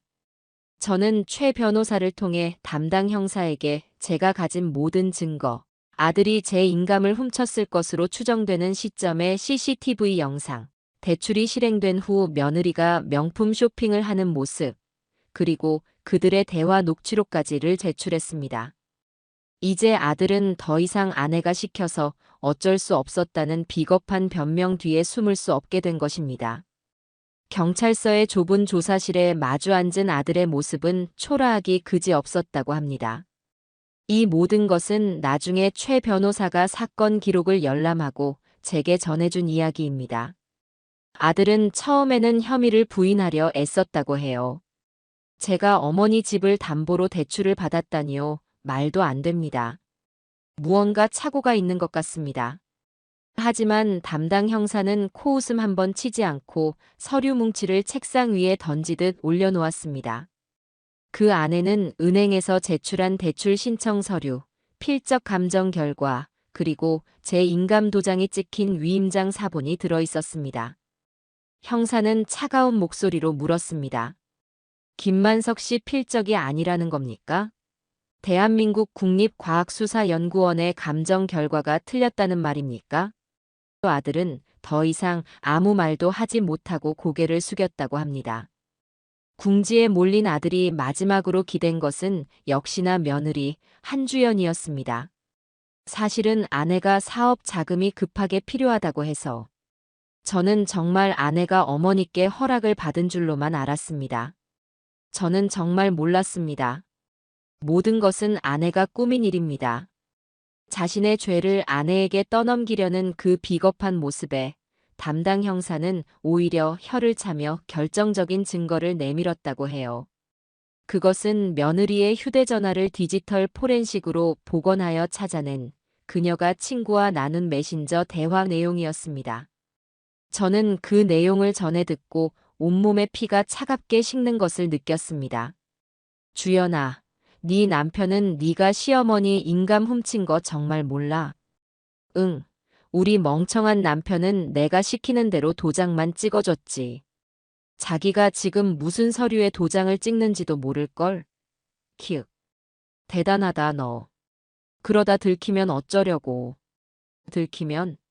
들키면 그땐 그이가 다 책임지면 되지. 사랑하는 아내를 위해서 그 정도도 못 해주겠어? 어차피 그 늙은이가 순순히 집을 넘겨줄 리도 없고 이렇게라도 해서 미리 우리 몫을 챙겨놔야지. 그러다 그이가 감옥이라도 가게 되면 이 집은 온전히 내 차지가 되는 거고. 완전 일석이조 아니야? 메신저 대화 내용은 충격 그 자체였습니다. 며느리는 처음부터 아들을 방패막이 삼아 이용하고 모든 죄를 뒤집어 씌울 계획까지 세우고 있었던 겁니다. 심지어 아들이 감옥에 가면 집을 독차지할 수 있다는 계산까지 하고 있었어요. 이것은 단순한 부부싸움이나 고부 갈등의 문제가 아니었습니다. 완벽하게 계획된 사기극이자 인간의 영혼을 파괴하는 악랄한 범죄였습니다. 형사는 그 대화 내용을 아들 앞에서 천천히 아주 또박또박 읽어내려갔습니다. 한 문장 한 문장이 끝날 때마다 아들의 얼굴은 하얗게 그리고 푸르게 질려갔다고 합니다. 자신이 사랑했던 아내가 자신의 인생을 걸고 지키려 했던 그 여자가 자신을 얼마나 한심하고 우습게 생각했는지, 얼마나 철저하게 자신을 기만하고 이용했는지 깨닫는 순간이었겠지요. 아들은 그 자리에서 무너져 내렸습니다. 더 이상 변명도 책임 전가도 없이 자신의 어리석음과 죄를 모두 인정하고 자백하기 시작했다고 합니다. 그날 밤 만신창이가 된 모습으로 경찰서를 나선 아들은 집으로 향했습니다. CCTV 화면 속 아들의 눈은 텅 비어 있었습니다. 그는 현관문을 열고 들어서자마자 소파에 누워 과자를 먹으며 TV를 보고 있던 며느리에게 다가갔습니다. 그리고는 아무 말 없이 형사가 보여주었던 그 메신저 대화 내용을 읊기 시작했습니다. 우리 멍청한 남편은 내가 시키는 대로 도장만 찍어줬지. 아들의 목소리에 며느리의 얼굴이 순식간에 굳어졌습니다. 그녀는 스마트폰을 빼앗아 보려 했지만 아들은 그녀의 손을 거칠게 뿌리쳤습니다. 모든 것을 알게 되었다는 것을 직감한 며느리는 그러나 반성하기는커녕 오히려 독을 품고 아들에게 덤벼들었습니다. 그래, 어쩔 건데. 봤어? 그래서 뭐. 너처럼 무능하고 시어머니 치마폭에서 벗어나지도 못하는 셔츠 보이랑 사는데 내가 그 정도 계획도 못 세울까봐? 네가 나한테 해준 게 뭐가 있는데. 이 집도 돈도 다 원래 내 것이었어야 했다고. 며느리의 그 적반하장식 태도는 아들의 마음에 남아있던 마지막 미련마저 완전히 끊어버리는 칼날이 되었습니다. 아들은 허탈하게 웃으며 말했습니다. 그래, 네 말이 맞다. 내가 정말 멍청한 놈이었구나. 너 같은 악마를 사랑하고 너를 위해 내 어머니를 버렸으니 내가 천하의 불효자였어. 아들은 더 이상 그녀와 말을 섞을 가치조차 느끼지 못하는 듯 자신의 방으로 들어가 짐을 챙기기 시작했습니다. 며느리가 뒤에서 무어라 악을 쓰며 저주를 퍼부었지만 아들은 단 한 번도 뒤돌아보지 않고 작은 가방 하나만을 든 채 그 집을 나섰습니다. 그가 평생을 후회하게 될 지옥의 문을 제 발로 걸어 나온 순간이었습니다. 그날 밤늦게 저는 호텔 방의 초인종 소리에 잠을 깼습니다. 문을 열자 그곳에는 넋이 나간 모습의 아들이 서 있었습니다. 아들은 저를 보자마자 그 자리에 무너져 내렸습니다. 그리고는 제 바짓가랑이를 붙잡고 아이처럼 목 놓아 울기 시작했어요. 그때 저는 이미 자식이기를 포기한 겁니다. 제 욕심 때문에, 제 안일함 때문에 어머니가 평생을 바친 이 집에서 쫓겨나는 걸 방관했습니다. 저는 어머니의 아들이 될 자격이 없습니다. 용서라는 말은 감히 입에 담지도 못하겠습니다. 그저 제가 저지른 잘못을 바로잡을 기회를 주십시오. 그 여자와는 모든 것을 끝내고 제 인생을 바쳐서라도 어머니의 삶을 원래대로 돌려놓겠습니다. 그러니 어머니 저를 다시 아들로 생각하지 마십시오. 그냥 어머니 인생을 망칠 뻔했던 어리석고 철없는 놈으로만 여겨주십시오. 그걸로도 저는 과분합니다.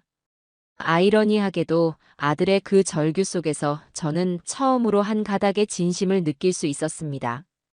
아들은 이제야 비로소 깨달은 것입니다.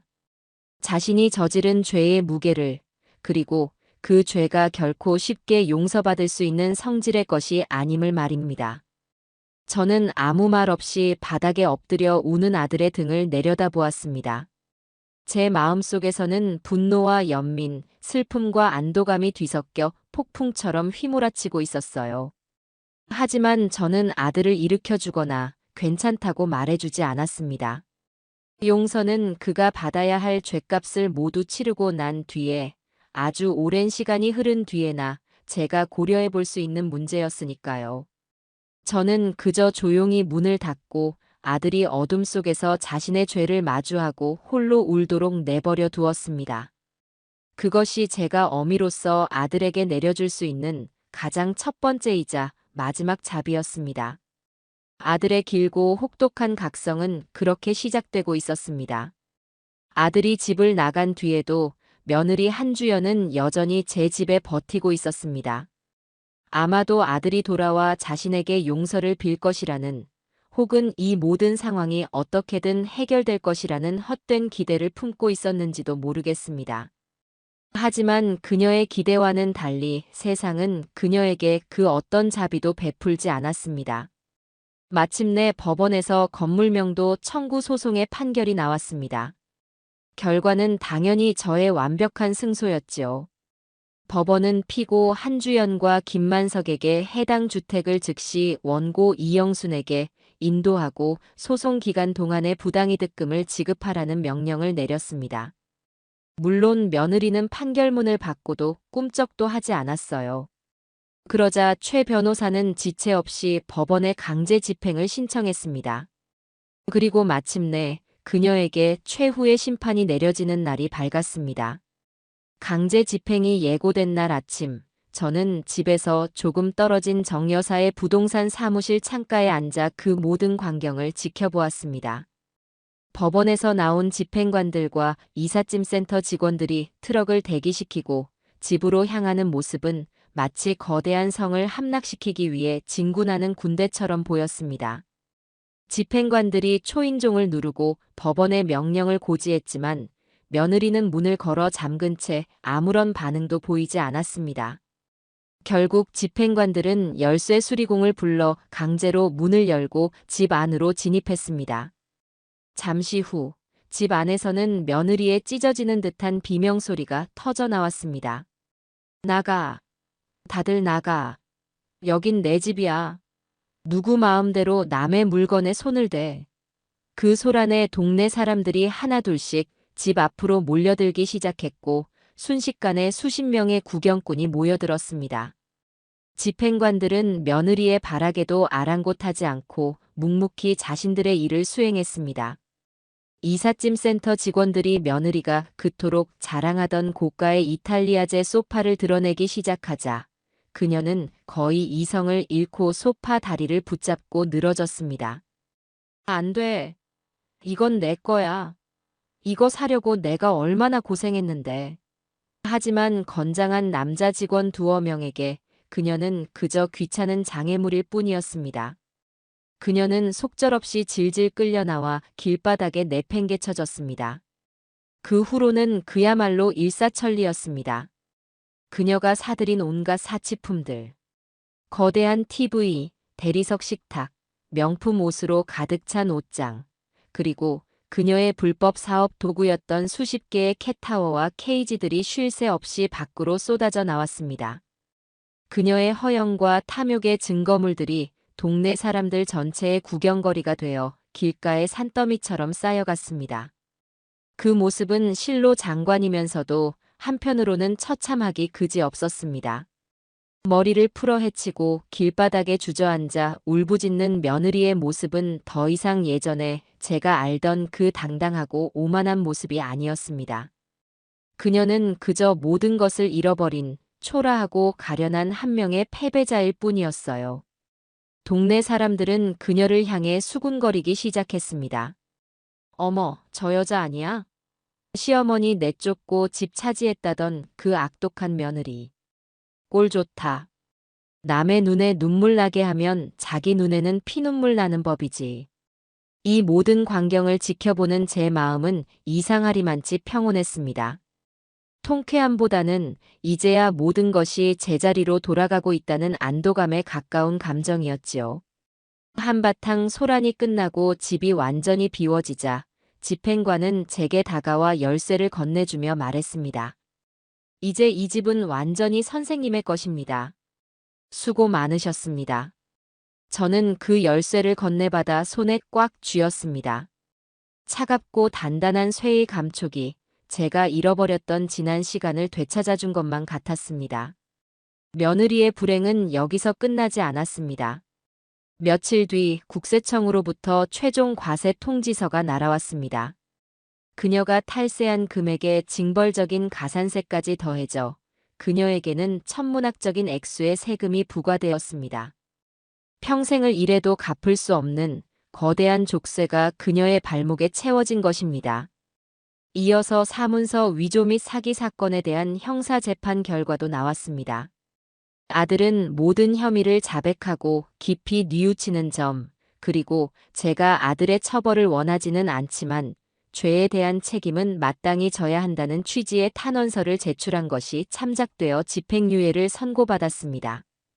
하지만 며느리는 끝까지 자신의 죄를 뉘우치지 않고 모든 책임을 아들에게 떠넘기려 한 점이 괘씸죄로 작용하여 아들과 같은 집행유예를 선고받았지만 훨씬 더 무거운 사회봉사 명령까지 추가되었습니다. 비록 감옥에 가는 것은 면했지만 그들의 인생에는 전과자라는 지울 수 없는 낙인이 찍히게 된 것입니다. 이제 빈털터리 범죄자 신세가 된 며느리에게 남은 마지막 희망은 친정뿐이었습니다. 그녀는 산더미처럼 쌓인 자기 짐 앞에서 넋을 놓고 있다가 결국 친정 부모에게 전화를 걸었습니다.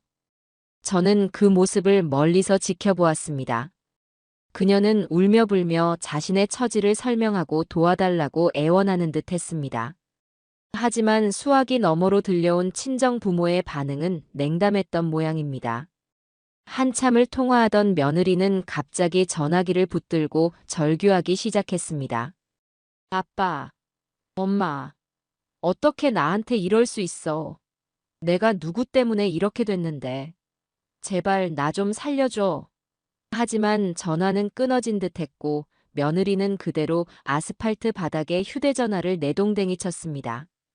나중에 정 여사를 통해 들은 이야기로는 며느리의 친정 부모는 가문에 먹칠을 한 너 같은 딸은 둔 적이 없다. 다시는 연락하지 말라며 의절을 선언했다고 합니다. 남편에게도 시어머니에게도 그리고 마침내 친부모에게까지 버림받은 그녀는 이제 이 세상에 완벽하게 혼자가 되었습니다. 아들은 판결이 나자마자 그녀에게 이혼 서류를 보냈고 그녀는 반박할 기력조차 없는 듯 순순히 도장을 찍었다고 합니다. 그녀의 화려했던 왕국은 그렇게 한 줌의 먼지처럼 완전히 사라져버렸습니다. 강제 집행이 끝나고 며칠 뒤 저는 마침내 제 집으로 돌아왔습니다. 문을 열고 들어선 집은 텅 비어 있었지만 공기 중에는 아직도 그들의 불쾌한 흔적들이 남아있는 듯 했습니다. 벽지에는 고양이들이 핥힌 자국이 선명했고 바닥 구석구석에는 미처 치우지 못한 고양이 털들이 굴러다녔습니다. 무엇보다도 집 안 전체에 며느리의 값싼 향수 냄새와 동물의 비린내가 뒤섞여 역겨운 악취를 풍기고 있었지요. 저는 이곳에 저와 남편의 소중한 추억을 그냥 더 씌울 수는 없다고 생각했습니다. 과거의 악몽을 완벽하게 지워내고 새로운 시작을 위한 깨끗한 도화지를 만들어야 했습니다. 저는 망설이지 않고 아는 인테리어 업자에게 연락해 집 전체에 대한 대대적인 리모델링 공사를 의뢰했습니다. 공사는 한 달 넘게 진행되었습니다. 저는 며느리가 골랐던 현란하고 속물적인 벽지와 장식들을 모두 뜯어냈습니다. 그리고 그 자리에 제가 평생 좋아했던 따뜻하고 편안한 느낌의 하얀색과 나무색으로 집 안을 채워나갔습니다. 짐승 소굴로 변했던 제 방은 이제는 창문으로 햇살이 가득 들어오는 아늑한 서재 겸 침실로 다시 태어났어요. 남편의 손때가 묻은 낡은 책상과 의자를 깨끗하게 닦아 창가에 두고 벽면에는 우리가 함께 여행했던 곳의 사진들을 걸었습니다. 창고에 처박혀 있던 제 물건들을 하나하나 꺼내 제자리를 찾아줄 때마다 저는 잃어버렸던 제 인생의 조각들을 다시 맞추는 듯한 기분이 들었습니다. 집이 완성되어 가면서 제 마음의 상처도 조금씩 아물어가는 것을 느낄 수 있었어요. 그 사이 아들은 이혼 절차를 모두 마무리하고 작은 월세 원룸을 얻어 독립했습니다. 집행유예 기간 동안은 회사도 제대로 다닐 수 없게 되어 낮에는 건설 현장에서 막노동을 하고 밤에는 대리운전을 하며 자신과 며느리가 졌던 빚을 갚아나가기 시작했습니다. 아들은 제게 단 한 번도 금전적인 도움을 요청하거나 용서를 강요하지 않았어요. 대신 주말마다 제 집 공사 현장에 나타나 묵묵히 일을 돕기 시작했습니다. 무거운 자재를 나르고 공사가 끝난 뒤에는 빗자루를 들고 주변을 청소했습니다. 제가 아무리 그만하라고 손사래를 쳐도 아들은 아무 말 없이 땀을 뻘뻘 흘리며 자신의 일을 할 뿐이었습니다. 어머니, 이것은 제가 당연히 해야 할 일입니다. 어머니께 지은 죄를 생각하면 저는 평생을 이렇게 속죄하며 살아도 부족합니다. 공사가 끝난 후에도 아들은 주말마다 집을 찾아와 마당에 잡초를 뽑고 낡은 담벼락을 보수하고 무거운 쓰레기를 내다 버렸습니다. 아들은 집 안으로 들어오려 하지 않았고 저 또한 들어오라고 말하지 않았습니다. 우리는 그저 말없이 각자의 자리에서 서로의 존재를 느끼며 상처난 관계를 회복하기 위한 아주 길고 더딘 첫걸음을 내딛고 있었습니다. 마침내 모든 공사가 끝나고 집이 완벽하게 새로운 모습으로 탈바꿈했을 때 저는 문득 텅 비어있는 아들 내외의 방을 바라보았습니다. 불쾌한 기억이 서려있던 그 공간을 어떻게 할까 고민하다 문득 평생 가슴속에 품고만 있었던 오랜 꿈이 떠올랐습니다. 그것은 바로 저만의 작은 전통 디저트 공방을 여는 것이었어요. 저는 젊은 시절부터 떡이나 한과 같은 우리 전통 다과를 만드는 솜씨가 제법 좋았습니다. 동네에 잔치가 있을 때마다 불려다니며 솜씨를 뽐내기도 했었지요. 저는 더 이상 과거에 얽매여 슬퍼하거나 분노하며 남은 인생을 낭비하고 싶지 않았습니다. 이제는 온전히 저 자신을 위한 즐겁고 보람 있는 삶을 살고 싶었어요. 저는 곧바로 실행에 옮겼습니다. 관할 구청에 정식으로 사업자 등록을 하고 비어있던 방을 환하고 위생적인 조리 공간으로 꾸몄습니다. 그리고 제 오랜 친구인 정 여사의 도움을 받아 동네 주민들과 근처에 사는 외국인들을 대상으로 하는 작은 강좌를 열었습니다. 처음에는 과연 사람이 올까 걱정했지만 제 진심이 담긴 맛이 입소문을 타면서 공방은 금세 활기를 띠기 시작했습니다. 고사리 같은 손으로 약과의 모양을 찍는 아이들, 난생 처음 맛보는 한국의 단맛에 감탄하는 외국인들, 그리고 제게 한 수 배우겠다며 찾아오는 동네 아주머니들. 제 집은 이제 더 이상 원망과 다툼의 공간이 아니었습니다. 사람들의 웃음소리와 달콤한 냄새가 가득한 행복하고 따뜻한 공간으로 다시 태어난 것입니다. 어느 맑은 가을날 오후, 저는 마당에서 수강생들과 함께 갓 쪄낸 송편을 나누어 먹고 있었습니다. 담장 너머로 땀에 젖은 작업복 차림의 아들이 잠시 걸음을 멈추고 이쪽을 바라보는 것이 보였습니다. 아들의 눈에는 부러움과 회한, 그리고 아주 작은 기쁨 같은 복잡한 감정이 서려 있었어요. 저는 잠시 아들을 바라보다 조용히 고개를 돌려 수강생들에게 웃으며 말했습니다. 자, 여기 떡 좀 더 드세요. 아직 많이 남았답니다. 저는 아직 아들을 완전히 용서하지 못했습니다. 아마 평생을 가도 그 상처가 완전히 아물지는 않겠지요. 하지만 저는 더 이상 과거의 아픔에 저를 가두지 않기로 했습니다. 저는 제 집을 되찾았고 제 인생의 온전한 주인이 되었습니다. 그리고 무엇보다 분노의 시간이 끝나고 찾아온 이 평화로운 일상 속에서 새로운 행복을 만들어가는 법을 배우고 있었습니다.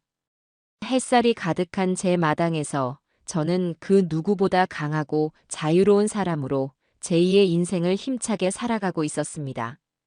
시간은 참으로 정직한 판사와 같다는 생각을 합니다. 누구에게나 똑같이 흐르는 것 같지만 그 시간을 어떻게 보내느냐에 따라 마지막에 건네주는 열매의 맛은 천양지차로 달라지니까요. 제 집에서 며느리의 흔적을 지워내고 새로운 시작을 선언한 지 어느덧 2년이라는 세월이 흘렀습니다. 처음에는 어색하고 낯설기만 하던 제 햇살 담은 공방은 이제 이 동네의 작은 명물이 되었어요. 제법 손맛이 좋다는 입소문이 퍼져 이제는 동네 주민들뿐만 아니라 멀리서 일부러 찾아오는 수강생들까지 생겨났지요. 제 집은 더 이상 적막하지 않습니다. 매일같이 고소한 기름 냄새와 달콤한 조청 냄새가 담장을 넘고 사람들의 정겨운 웃음소리가 마당을 가득 채웁니다. 금발의 미국인 아가씨애는 이제 제법 능숙하게 다식을 찍어내고 옆집의 새댁은 시어머니 생신상에 올릴 떡 케이크를 배우겠다며 열심입니다. 저는 그들에게 그저 디저트를 만드는 기술만을 가르치지 않아요. 쌀을 빻아 고운 가루를 내고 제철 과일로 정성껏 색을 입히는 과정 속에 담긴 우리 조상들의 지혜와 기다림의 미학을 함께 이야기해 줍니다. 그러면 모두들 신기하다는 듯 눈을 반짝이며 제 이야기에 귀를 기울여 주지요. 저는 이 시간을 통해 비로소 깨달았습니다. 누군가에게 무언가를 베풀고 가르치는 기쁨이 얼마나 큰지를요. 지난 세월, 저는 아들 내외에게 모든 것을 내어주는 삶을 살았지만 그들에게는 그것이 당연한 의무였을 뿐 감사의 대상이 아니었습니다. 하지만 지금 제 곁의 사람들은 제가 건네는 작은 떡 한 조각에도 진심으로 고마워하고 행복해합니다. 저는 이들과 함께 웃고 이야기하며 제 인생의 주름살 속에 숨어있던 단단한 행복을 하나씩 발견해 나가고 있었어요. 아들은 그 2년 동안 단 한 주도 거르지 않고 주말마다 집을 찾아왔습니다. 이제는 제법 큰 건설사의 정규직으로 다시 채용되어 안정적인 삶을 살고 있었지만 그의 주말 속죄는 멈추지 않았어요. 그는 더 이상 제게 용서를 구하지 않았습니다. 그저 묵묵히 마당에 잡초를 뽑고 삐걱거리는 대문을 손보고 계절이 바뀔 때마다 텃밭에 새로운 모종을 심었습니다. 봄이면 향긋한 쑥을 심었고 여름이면 탐스러운 토마토를, 가을이면 실한 무와 배추를 심었지요. 마치 자신의 죄를 씻어내듯 그렇게 쉼없이 땅을 일구고 땀을 흘렸습니다. 저는 그런 아들에게 단 한 번도 따뜻한 밥 한 끼 차려주거나 집 안으로 들어오라고 말하지 않았습니다. 그것은 아들이 스스로 정한 형벌이었고 저는 그 형기가 끝나기를 그저 지켜볼 뿐이었습니다. 그러던 어느 가을날 제 생일이었습니다. 공방 수업을 모두 마치고 저녁 준비를 하고 있는데 대문 밖에서 아들이 저를 불렀습니다. 어머니, 잠시만요. 창문 너머로 보니 아들의 손에는 자그마한 화분 하나가 들려 있었어요. 화려한 꽃다발도 값비싼 선물도 아니었습니다.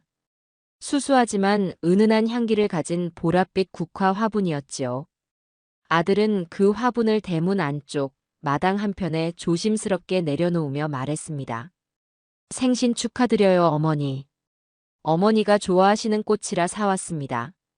그리고는 예전처럼 아무 말 없이 돌아서서 가려고 했습니다. 그 뒷모습을 보는데 제 마음속에서 무언가 아주 단단했던 것이 툭 하고 부러지는 소리가 났습니다. 2년이라는 시간 동안 아들이 흘린 땀방울이 마침내 제 얼어붙었던 마음의 땅을 녹여낸 것일까요? 만서가. 제 부름에 아들의 어깨가 움찔하며 멈춰 섰습니다. 저는 현관문을 열고 마당으로 나섰습니다. 그리고는 제 평생 처음으로 아들에게 아주 낯선 말을 건넸습니다. 차나 한잔하고 가거라. 아들은 믿을 수 없다는 표정으로 저를 돌아보았습니다. 그렁그렁한 눈으로 저를 바라보는 아들을 데리고 저는 2년 만에 처음으로 아들을 집 안으로 들였습니다. 깨끗하게 정돈된 거실과 예전 제 방이었던 서재를 둘러보는 아들의 눈은 내내 붉게 젖어 있었어요. 저는 따뜻한 대추차와 방금 만든 곶감마리를 아들 앞에 내어주었습니다. 우리는 한참 동안 아무 말 없이 차만 마셨습니다.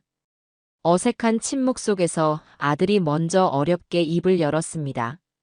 어머니 집이 참 좋아졌네요. 어머니를 많이 닮았어요. 저는 그저 희미하게 웃으며 대답했습니다. 그래. 이제야 진짜 내 집 같구나. 아들은 자신이 저지른 사기 대출금을 모두 갚았다고 했습니다. 그리고 앞으로는 그 어떤 욕심도 부리지 않고 성실하게 땀 흘리며 자기 힘으로 살아가겠다고 다짐하더군요. 저는 그 말을 조용히 들어주었습니다. 그리고 찻잔을 내려놓으며 말했습니다. 이제 그만하거라. 아들은 제 말의 뜻을 이해하지 못하고 고개를 들었습니다. 네. 주말마다 와서 고생하는 거 이제 그만하라고. 너도 이제 네 인생을 살아야지. 언제까지 그렇게 죄인처럼 살 것이냐? 제 말에 아들의 눈에서 기어이 눈물 한 방울이 툭 하고 떨어졌습니다. 저는 손을 뻗어 아들의 어깨를 가만히 토닥여 주었습니다. 완벽한 용서는 아니었습니다. 하지만 그것은 아들의 오랜 속죄를 이제는 거두어 주겠다는 어미로서 내어줄 수 있는 최대한의 화해의 손길이었어요. 며칠 뒤 정 여사가 공방에 놀러와 제게 조심스럽게 한 가지 소식을 전해주었습니다. 우연히 시장 근처의 허름한 식당에 갔다가 그곳에서 그릇을 닦고 있는 며느리 한주연을 보았다는 것이었습니다.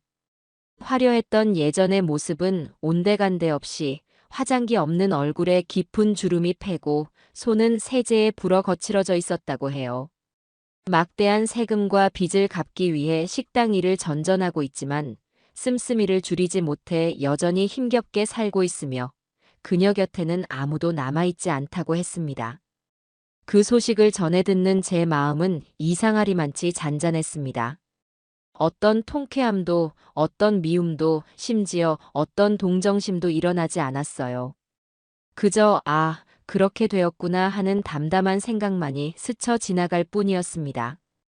그녀는 이제 제 인생과는 아무런 상관이 없는 아주 멀고 희미한 타인이 되어버린 것입니다. 미워하는 마음마저 사라졌을 때 비로소 그 사람에게서 완전히 해방될 수 있다는 것을 저는 그때 깨달았습니다. 이제 저는 저녁마다 서재 창가에 앉아 남편의 사진을 보며 하루를 정리하는 습관이 생겼습니다. 여보, 보고 있어요? 나 아주 잘 지내고 있어요. 당신이 평생을 바쳐 지켜온 이 집, 제가 아주 예쁘게 가꾸고 있답니다. 만석이도 이제 철이 들었어요. 하늘에서 너무 걱정하지 말아요. 사진 속 남편은 여전히 인자한 미소로 저를 바라보고 있습니다. 저는 알고 있습니다. 저를 강하게 만든 것은 증오가 아니었다는 것을요. 제 자신을 그리고 남편과 함께한 이 소중한 삶을 지키고 싶다는 간절한 사랑이었습니다. 그 사랑이 있었기에 저는 절망의 늪에서 스스로 걸어 나올 수 있었던 것입니다. 창밖을 보니 어느새 아들이 마당 한편에 심어두고 간 국화 화분에서 보랏빛 꽃망울이 수줍게 피어나고 있었습니다. 제 인생의 길고 추웠던 겨울이 끝나고 마침내 따스한 온기가 가득한 새로운 계절이 찾아온 것입니다. 저는 이제 더 이상 과거를 돌아보며 슬퍼하지 않을 겁니다. 제게는 가꾸어야 할 아름다운 정원이 있고 함께 웃을 수 있는 좋은 이웃들이 있으며 무엇보다 온전히 제 의지대로 살아갈 수 있는 빛나는 내일이 있으니까요. 제 정원에는 오늘도 어김없이 향기로운 꽃이 피어나고 있습니다.